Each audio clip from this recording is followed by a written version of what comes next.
his reports will indicate that the reprimand was not without effect.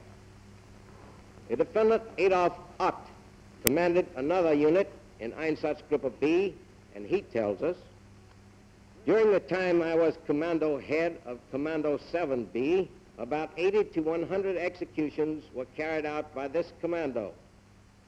I remember one execution which took place in the vicinity of Bryansk. The people to be executed were handed over to my unit by the local commandant.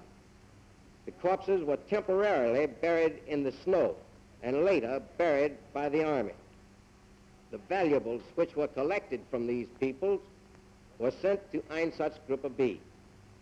Other units of Einsatzgruppe B, headed by the defendants Klingelhofer and Six, did not vary from this standard pattern. Einsatzgruppe C did not fail to report the success of its work. Under the significant heading, Executive Activities, this group reported in the first days of November. As to purely executive matters, approximately 80,000 persons were liquidated until now by the commandos of the Einsatzgruppe. Several retaliatory measures were carried out as large-scale actions. The largest of these actions took place immediately after the occupation of Kiev. It was carried out exclusively against Jews with their entire families. But the Jews were by no means the only part of the population which was marked for extermination. They were only the most helpless victims.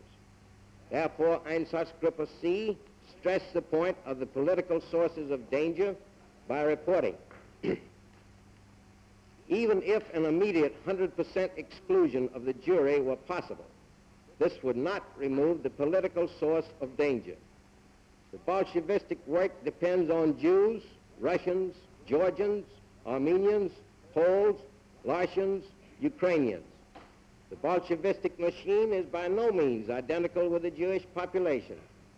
In this situation, the goal of a political police security would be missed if the main task of the destruction of the communistic machine were put back into second or third place in favor of the practically easier task of the exclusion of the Jews. Einsatzkommando 5 was commanded by the defendant Schultz. Only half a year after this commando had begun its activities, it was able to report a total of 15,000 executions. It was reported that the liquidation of insane Jews represented a particularly heavy mental burden for the members of Schultz's Einsatzkommando, who were in charge of this operation. Nor were the non-Jewish inmates of insane asylums spared. Einsatzkommando 6 killed 800 of them in one asylum alone. The commander of this unit at a later time was the defendant Bieberstein.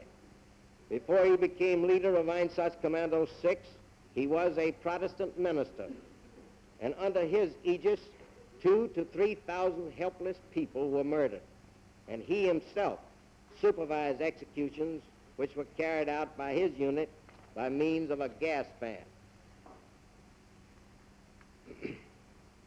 The headquarters staff of Einsatzgruppe D is in the dock. The commander was the defendant Ohlendrof, and his deputy was the defendant Seiber. Ohlendorf's adjutant was the defendant Schubert. A subunit of Ohlendorf's command, Einsatzkommando 12, was commanded by the defendant Naska. A third unit of Einsatzgruppe D, Sonderkommando 10B, was led by one Perstra, who is now deceased. Perstra's deputy was the defendant Ruhl. During the first 9 months of Ohlendorf's year in command of Einsatzgruppe D, this force destroyed more than 90,000 human beings.